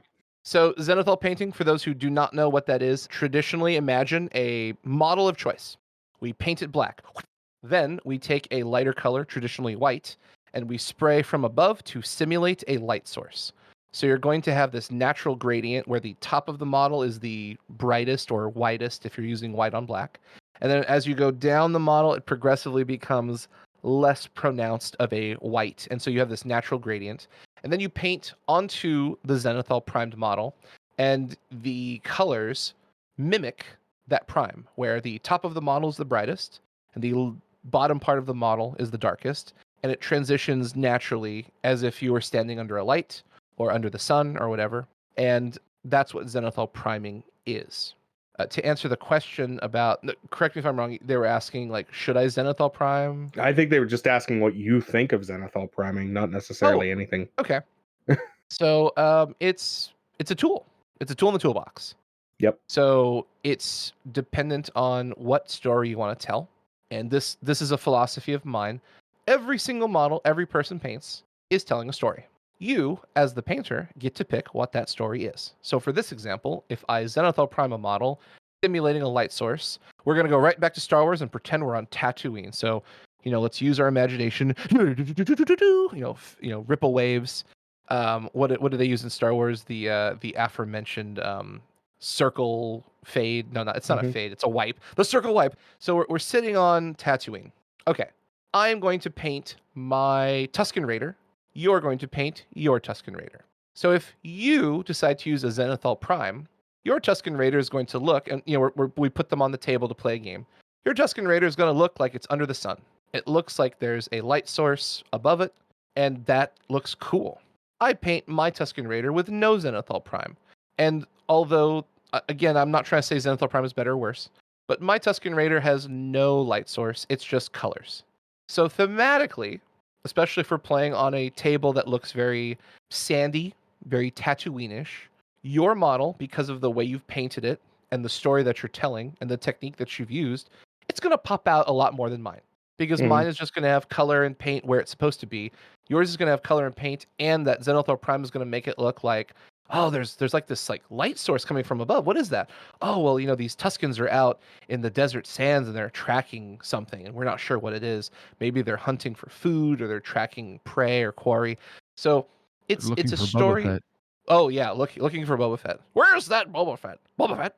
But it's a storytelling technique. It's not necessary.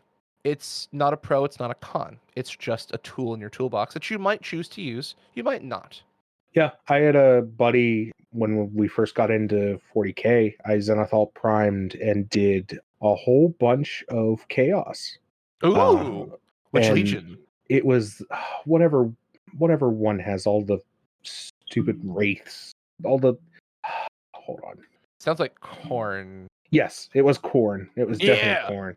Blood for the blood god. Skulls for the skull throne. He had all of these little I'll call them disposable figures.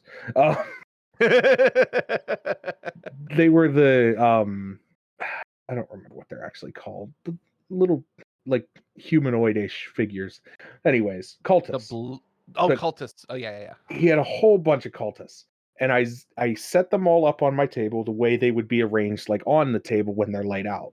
Mm-hmm. And I Zenithal primed the whole thing. Mm-hmm. And man, that came out cool. Yeah. Cool effect. Very cool effect. Super cool. Yeah. It's a fun tool to have in the bag. See, I thought this was a chemical compound in the priming we were talking about. Nope.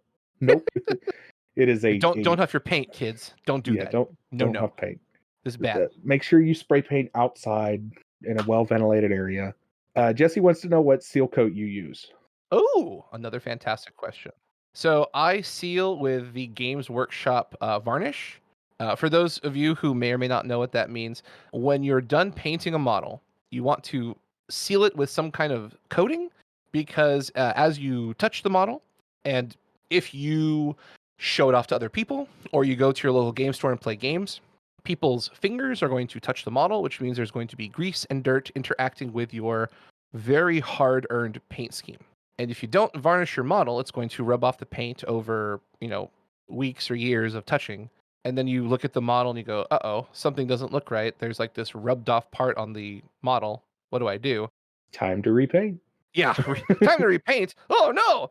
Or to save or I'll poison him with this to save on postage. Crunk, pull the lever. Anyways, don't judge me. I just watched that movie. It's fine. The Emperor's New Groove is hilarious. Everyone should watch it. It's on Disney Plus. Corporate shill. Anyways, so a varnish of choice. It doesn't matter really who you use or what you use. I just like the Rattle Can from Games Workshop because it's easy and it's super effective, like a Pokemon. So yeah, if you varnish your model, two things happen. You protect the model, and that way people touching the model don't actually touch the paint. They're touching the varnish. So if you're playing a lot and letting people touch your model a lot, you might want to kind of touch up the varnish every so often. Or the other thing is it gives the model a nice sheen, and it's great for displaying. So it's a nice, you can get gloss coat varnishes, or you can get matte coat varnishes. So you can have your model look glossy with a nice shimmer, or you can matte it down where there's no shimmer. If you need to know, it's MATTE for Google, matte varnish, gloss varnish. The other thing you can do as a painter is you can do a base coat. You can do your shade and everything up to edge highlighting, varnish the model. Then you can do your edge highlighting. And if you screw it up, you can just scrub it off and you go back to the varnish state and then re-highlight the model. Yep. So there's a lot of trick. Or there's another fun trick. You can say you're doing something that's like metal. You can paint your metallics, varnish, and then paint, say, a color over top of it. Uh-huh. And just scrub that color right off of it. Mm-hmm. And get a really nice weathered effect. I used to do that all the time with especially the War Machine models. I would take and varnish and then put a paint coat over top and rub down to the paint underneath. So there's cool stuff you can do with varnish. Very cool. Very, very cool. It's a clear coat covering for your model, so you can do stuff like that. What's really nice is I can't say for any other company because I don't use them, but I know Games Workshop has pots of the varnish. So you can paint with a brush, varnish onto specific spots of models. to get specific effects. So, for example, I play Eldar, don't at me, and Eldar have these stones, and they're supposed to be like these gemstones, and they shimmer and supposed to look really cool because they're glowing with ethereal energy. Ah! And so a really easy way to give them that really cool glow effect is paint a color I like, and then slap on like 2 layers of gloss varnish, and it just shines like greasy head on a sweaty Tuesday, but with a nice, blue or green emeraldy soulstone color. And, it's just a super cool effect. So you can use it for all kinds of different things. Man, I wish I knew what that stuff was called. I had a bottle of stuff that was given to me that was a matte varnish that I really loved, and I used it up, and I can't remember what it was called, but I switched to the Army Painter matte varnish, which, yeah, it's great too. Yeah, every single company has plenty. You can get the little paint pot of it too for the to paint it on. Yeah, I do like me a matte varnish though. Yeah. For those who don't know, a majority of my hobby collection is Games Workshop IP. So I pretty much have every army from both Warhammer 40,000 and Age of Sigmar. So my personal ecosystem is very heavy into Games Workshop stuff, including, their paints and their products and so on and so forth. Like, I play everything, so I've got most of, Marvel Crisis Protocol. I've got a huge, Panzer army from Flames of War. I've got an Infinity army. I've got, the Batman miniatures. Like, I've got Song of Ice and Fire. I've got everything. So I'm not like pro one way or the other. It's just out of the many dollars and hours I've spent, I have mostly Warhammer. So that's where a lot of my gear and stuff comes from. But I also will say I have every Army Painter paint. I have a wide variety of Vallejo paints. I'm probably at the end of the year going to buy the entire line of Pro Acryl, just because they came out with a bunch of new stuff at the middle of the summer, which I knew was coming. Because I talked to them at Adepticon. Again, come to Adepticon. You two, Steves, come to Adepticon. It's fun. It's family friendly. Actually, technically, if you're not participating in any events, Adepticon is free. You do not have to pay for a badge. Or actually, I should clarify. You used to not have to pay for a badge. They started asking a really expensive amount of, I think, $6 because they were trying to limit the amount of people because of COVID. But if they get rid of the COVID restrictions, it's free. But last year, because they were trying to be safe, they limited the con to, I think it was like 3,500 people. So they just wanted to try and keep tabs on folks. But once they get past that, yeah, it's literally a free con.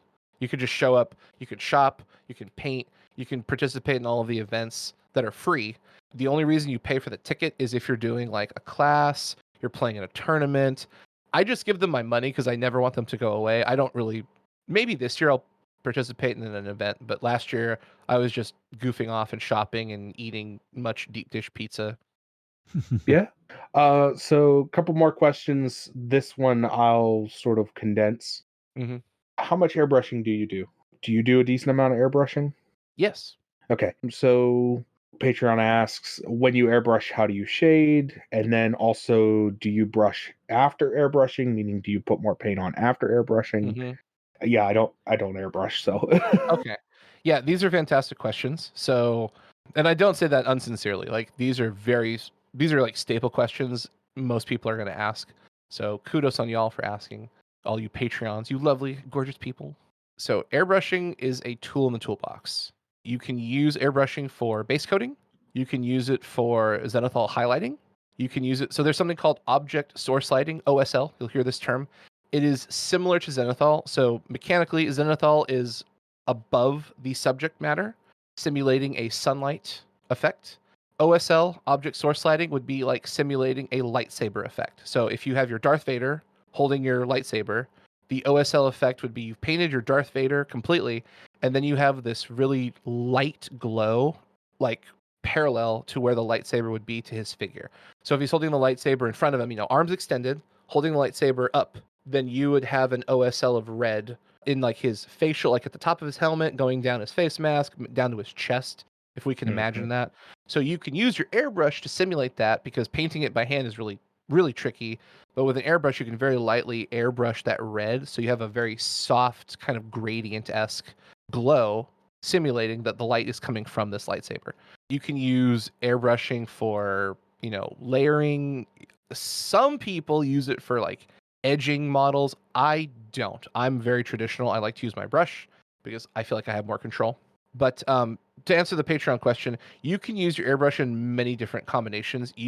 I paint over my airbrush.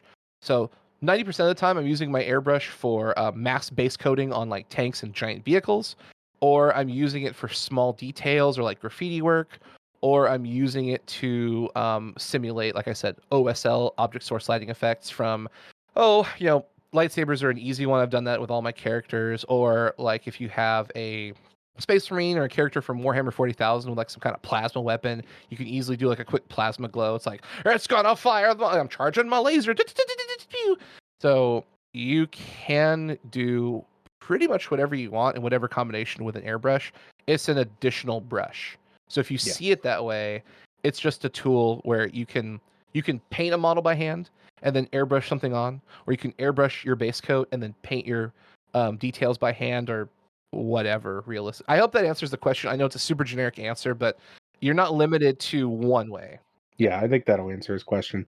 Okay. Next up, have you ever been intimidated by somebody else's skills? Oh, that is an excellent question. So not anymore. When I was first starting, absolutely. And the reason why I have all of this knowledge to spit out is I've been very blessed to have people smarter, wiser, more experienced than me input that knowledge into my brainstem. Because when I first started, I was exactly the same as pretty much everyone else. I see the picture on the box art and I go, well, I can't do that. I'm just going to be a mediocre painter at best. And I said that once, and I had someone like whip around and go, don't you ever say that again. I'm like, I'm sorry. And he goes, you don't say that again. I'm like, well, why? I'm not a good painter. And he goes, you don't know that. It's like, what? He goes, you have no idea how good of a painter. I'm like, okay, that's fair. But I feel like I'm bad. He goes, well, that doesn't mean you're bad. That's just an assumption. I'm like, oh, ooh, shots fired. You're not wrong. But like he challenged me to reassess my perception of myself, and that was great. Changed my game completely. But yeah, when I first started, it was really hard because you've got, the white door from Games Workshop, and it's like, oh, these are professional painted models. I can never do that. And then you've got the box art from your Warhammer 40,000 model. Oh yeah, I can't do that. And then you see your friend painting, you're like, oh, I can't do that either. And then you go to your local game store and you see, people's models, and you're like, oh, I can't do that. And you just keep telling yourself, I can't. And what's really nice is if you get around the right people, they'll tell you that you can.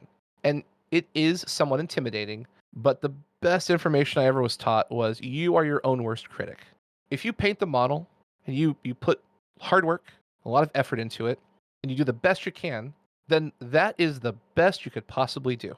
And then the next model, you're going to learn from your first model, you know what? I could have painted that a little bit better. And then you learn and apply, and your second model is better. And then you rinse and wash and repeat that. And by the time you get to your, 20th Stormtrooper, 50th Space Marine, whatever models you're painting, you are 50 times better, 20 times better. However many things you're painting, you're always going to get better because you're learning as you go. And if someone is a jerk and picks up your Space Marine and looks at their butt cheeks and goes, you didn't paint this left butt cheek properly, or you didn't paint underneath the elbow. Okay, first of all, I would show them the underside of my elbow.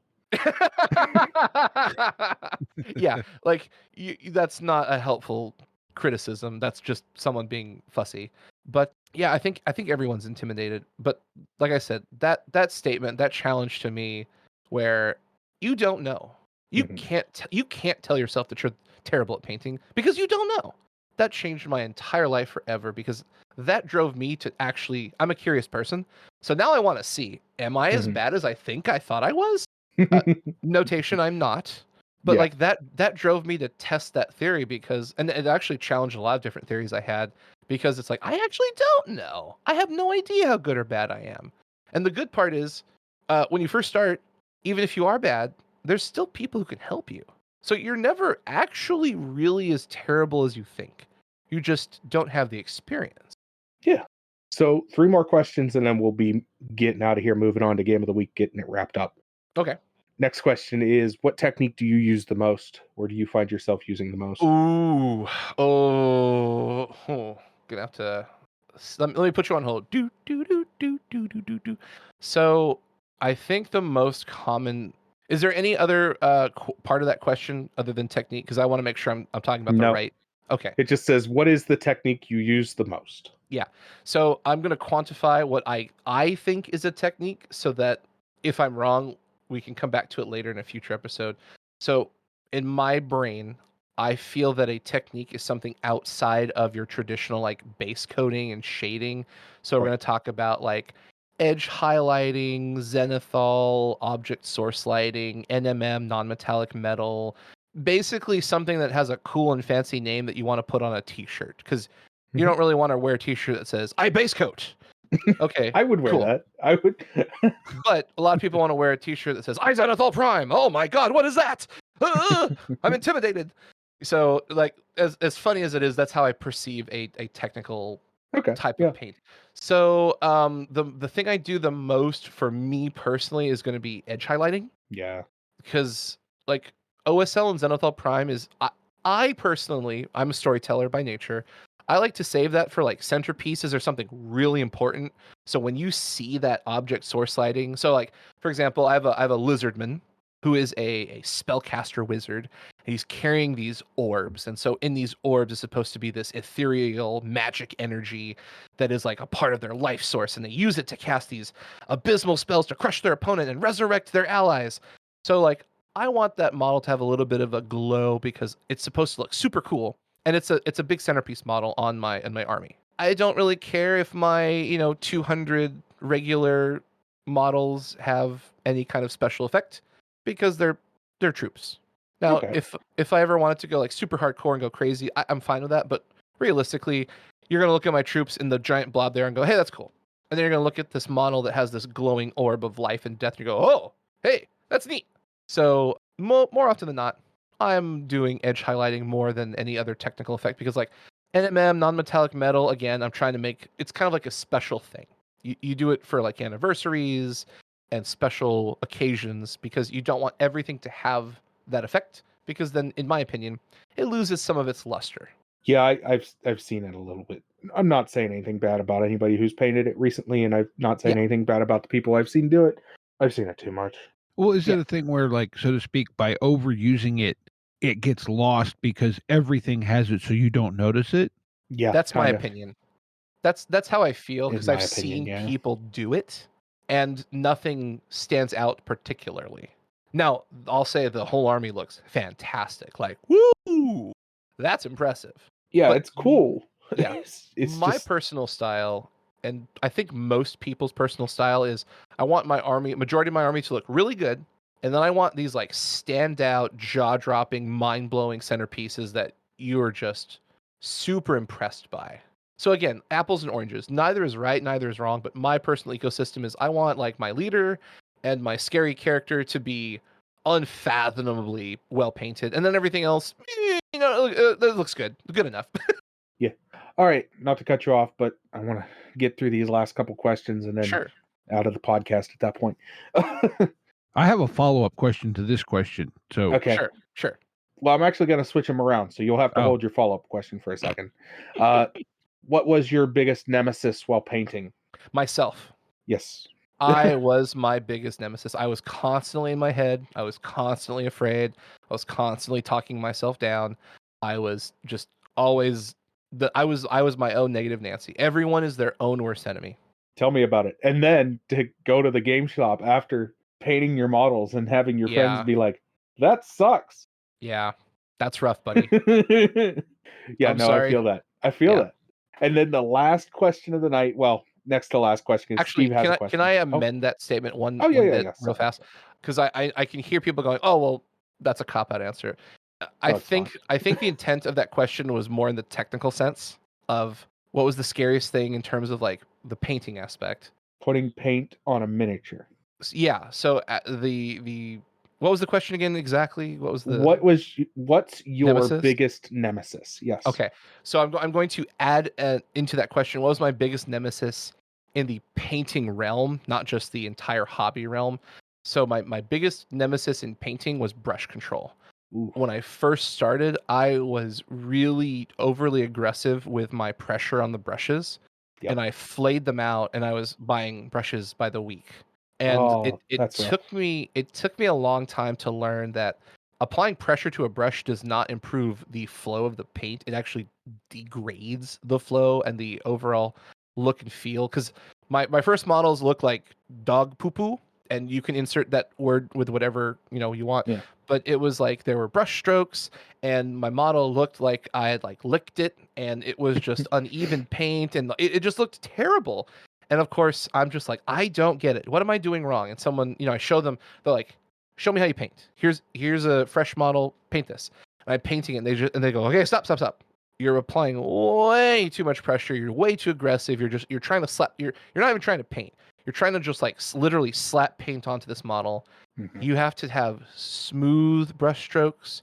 You have to have patience. You have to have control. You have to learn that the brush is an extension of your body, not just like a knife that you're slapping jam onto toast. Like, get on there. Yeah, I learned that. Funny, I had that lesson when I was really young. Because my mother was always a big painter, not necessarily of minis, but she was always like acrylic on canvas or watercolor, and so she was always like, here, you need to learn how to paint. And so a lot of my experience and where I really caught my teeth was watercolor painting, and so I learned that at a young age, which is interesting to hear somebody who had to learn that the hard way. It got expensive real fast. I would imagine, especially you hang out in the wrong place and you end up buying those Game Workshop brushes, and you're just sitting there going, well, there's $10. Wow, I like some of those brushes, mister. Hey, I don't mind them, but I think it's a little excessive when I could go to Michael's and get the same brush for $1. Tools in the toolbox. It's what you're comfortable with. Anyways, last question, maybe one after that. Is there such a thing as too much Nuln oil? Okay, and my question to follow this up is, what the heck is Nuln oil? That is one of those lovely washes that come out way back in the day. I need you to make that as a shirt, and I'll buy like 10 of them. What the heck is a Nuln oil? So the question posed is, yes, technically there is too much of Nuln oil, because technically, if you just kept dipping the model over and over and over for an inordinate amount of time, you would just have a black model. However, I think the heart and intensity of the question is not that.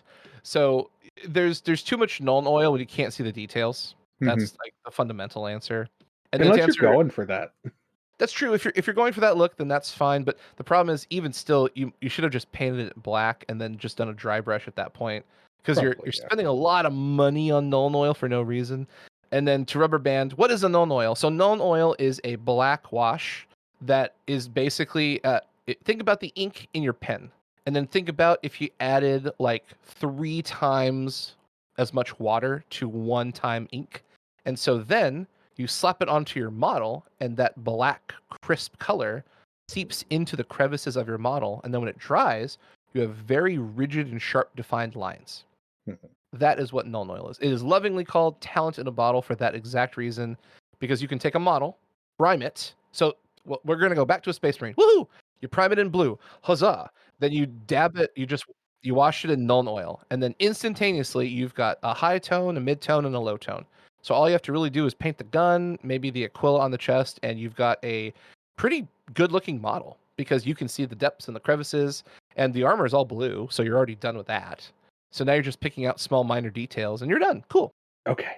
All right. Well, I have learned a hell of a lot. I have a question for you, because I've been searching for it, and I can't remember what it's called. Sure, yeah. Games Workshop makes I'll say it's a technical layer that is... It dries like wet blood, and I can't remember what it actually is. Blood for the blood god. Is that what it's called? Yes. Okay, I gotta pick up a bottle of that. I had to remember what it was called. Covered, fam. I love that stuff. I painted an entire Chaos. I'll call it a dreadnought, but it's not a dreadnought. One of those things. I painted a whole Chaos thing, and it had all these bones and stuff sticking out. Everything got a coat of that blood, and it was gorgeous. And I'd love to have more of it. Yeah. I'm worthless at geography, but I know things about paint. Yeah. So don't hire me to be your cartographer, because I'm going to take us straight to the nearest hamburger shop. Well, on that note, I think we move into a very rapid fire game of the week. Woohoo! Game of the week! Game of the week! Game of the week! All right. Sugi, you remember how game of the week works? You pick a game. Yeah. You shout it out. Yeah. I will do a quick elevator pitch refresher, because I remember the fundamentals, but I don't want to sound like an idiot. You just want to hear one of us do one, and then you whatever? Sure, Do it that way? Sure. Yeah, sure. Okay, we can do it that way too. You want to go or you want me to go, Steve? Yep, I'll go. Okay. I have a game that's a PDF for all of $1. It is a OSR game called Grok. Grok is an adventure role-playing game where you assume the role of an adventurer in a gonzo world of boundless possibilities and use your ingenuity and resourcefulness to overcome strange and perilous threats.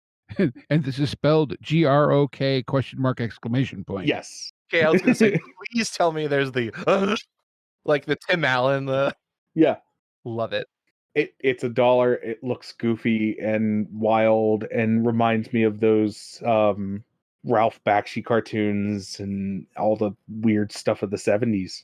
My spoon is too big. Kind of has maybe a little bit of an acid fantasy kind of thing to it. Yeah. Yeah, acid fantasy. That's it. Hooray! All right. Think you got the pitch? I think I've got the pitch. So we're talking about a game, what it is, little nutshell elevator pitch of it. Yep. Okay, so game of the week for me is a skirmish game called Kill Team. You have a small group of models in a skirmish environment where you're playing a 30-minute game where you're trying to kill your opponent and score objectives. The price point is dependent on which box you want to buy. It's a Games Workshop game, and I think this is one of the most fantastical ways to get into miniature hobbying because you don't need much more than 1 or 2 boxes of models. It's a short game. It's easy to play. It's easy to paint. And it's a really, really fun romp because you can play quite a few games in an hour. You know, I think you just might know a little bit about Kill Team. Minor details. No, but I've gone round and round in my head about it. I would on numerous occasions. If you ever want to get into Kill Team, you let me know because I would get into Kill Team. I'm not going to get into 40K proper, but I'll get into Kill Team. Well, they've been just doing so much work on it, and now they just announced. So again, this is a Games Workshop property. They just announced the roadmap for 2023. It looks amazing. The next box set that comes out, so it goes on pre-order this Saturday, and it comes out in stores the Saturday after. We're fighting in a Space Hulk. So there's tons sweet. So it's Kroot versus Imperial Navy, so basically Imperial Guard. And all new sculpt, looks amazing. They also introduced my favorite faction. So they're bringing back the Gellerpox Infected and the Star Striders from Kill Team 2018 from that Rogue Trader box set, and those are my 2 of my favorite armies in the whole world because one of them is humans with guns and a pet doggo, and the other one is a bunch of big fat dudes who are decrepit because they worship Nurgle and bugs. And so exciting. Ooh, they have Tomb Worlds and Craft Worlds and But that's the big selling point for Kill Team. That's why I love it. Is if you don't want to get into Warhammer 40,000, you can get into the universe because you can just buy a box game.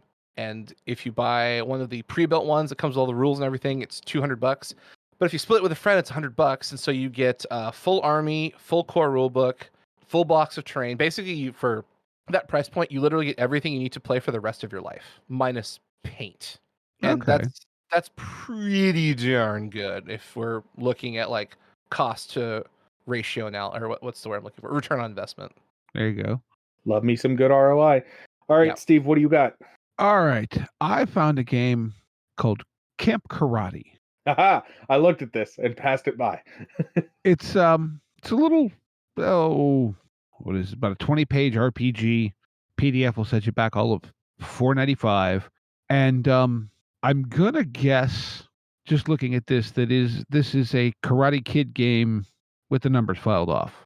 Oh, probably. Because it's a game about conflict, passion, friendship, adversity, overcoming odds, etc., so on, all under the summer sun. And you choose your dojo, and there is Viper Kai Karate and Sakura Do Karate. I think I'm pronouncing that somewhere close to right. Probably not. Yeah, I don't know. But yeah, it's small, it's simple, but looks like you could have a lot of fun with it. You know, It seems to be more narratively focused, unique rule system, designed for theater of the mind, kind of troop style play. You know, looks pretty simple, but it's all about imagination. So it's called Camp Karate. That sounds fun. Yeah, it does sound like a lot of fun. With all that imagination being said, Sugi, is there anything you'd like to plug at this time? So I used to have a podcast called Squad Tactica. It was a Kill Team podcast. It's on hiatus because, like I said, I'm working really, really hard on running a business, and I'm still doing a second business, I guess, essentially with editing.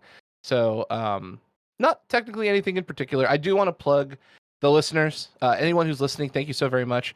I just really, really want to reinforce, like, you as a hobbyist are the most important thing. Don't let anyone tell you what to do. Don't let anyone tell you what to believe or want. Like, find that model you love, run with it, because that's going, if you're on the fence, because I know a lot of people are constantly jockeying between, it's really expensive, it's really time consuming, someone told me this, someone told me that. You can start painting right now for $35. You can go to your local Games Workshop store, your local friendly local game store, Amazon, whatever. There is a kit that has models, paintbrush, and paints for $35 MSRP. So I'm sure you can find it even cheaper. Anybody can start painting right now, and that's just in the Games Workshop ecosystem.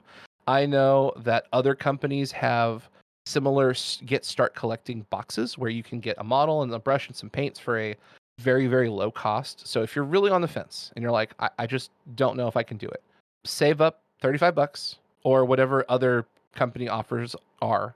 Just do it. Just pull the trigger and make it happen, because you'll have a lot of fun. If you're not interested in this, then don't do that. But like, for people who are on the fence, like, I really want to try it, but I don't really know, just do it, because I guarantee you'll have a lot of fun. And like I said earlier, if you're like, I don't have the money, I can't, I mean, I was a college student once. There was a time where I could not afford the hobby. Find, if you can, a local official Warhammer or Games Workshop store. Go to that store and tell them, I'm brand new, I've never done this, I don't know what I'm doing, I want to try a painting demo. And you can paint a model for free. I am not joking. It doesn't cost you anything but time. They've got everything there, $0. And then on top of that, you've got the model of the month that comes out at the start of every Saturday or whatever the weekend. Check out your local game store for how their policies work or whatever. But you can go to that store and get a model for free. So you can easily get into the hobby for $0, or at least try it. So, what are you waiting for? Sounds cool to me.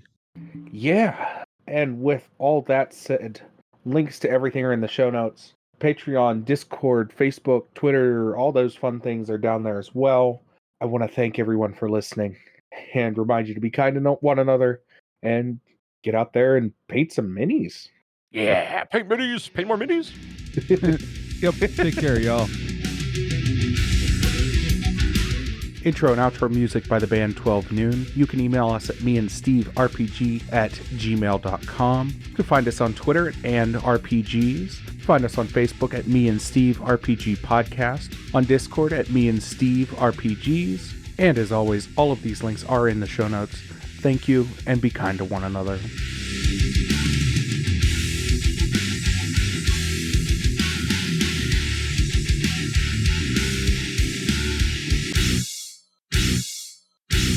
How much for the cigar?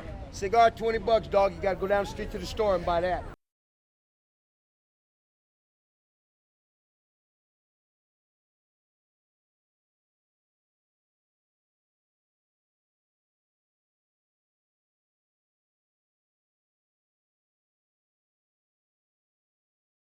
Whew. Well, that was a long one. Yeah, sorry. I was trying to get wrapped up. Oh. I'm not trying to keep you all night. I know you're... I'm sorry. I'm long-winded, but thank you for the opportunity. No, you're fine. I didn't want to, your time's precious too. So Yeah, I just felt bad. I said I was going to shut up, and then I talked half the freaking show. I'm actually glad you did. I really am. Yeah, you asked all the right questions. We've gone back and forth on this for a while, so I think hopefully maybe you'll give a drive down to your local Games Workshop store and try it for $0 cost. So I have two things to say before I get out of here. What I used as a dry palette for a long time would make a lot of people cry. I had a friend pick me up a Steel Soul keg protector from Adepticon. Oh. And I never assembled it. It sat in the package, and I used it as a dry palette. Yeah, it was the Adepticon exclusive that year. Oh, I'm so jealous. I didn't get that. Yeah, I know. I still have it. It's still at my parents' house in a drawer. Oh, nice. Don't covered get in rid of paint. that. Yeah. Covered in paint, but yeah, there's no reason to get rid of it because Privateer Press sucks and has listed all of their exclusives on their website for a price. Womp. Yeah. And do you remember a game, and I don't know if this ever came around to you, called Drop Zone Commander? I do. Is it still popular? No. Didn't think so. Pretty I sure that game remember is that being dead. really cool. Yeah. I don't think it's dead, but I remember it being really cool and everybody liking it. And I was like, this is neat. I don't like how small the minis are. I think I should quantify that statement. I think it's dead in comparison to where it was. Oh, probably. Most definitely. There you go. Or Chick-fil-A on Sundays. Yeah. Oh, I'm so sad what you just said. You're like knocking on the door. Hello? Are you open? I would like some chicken, please. Yeah. Do you guys sell a Big Mac? I just go to churches.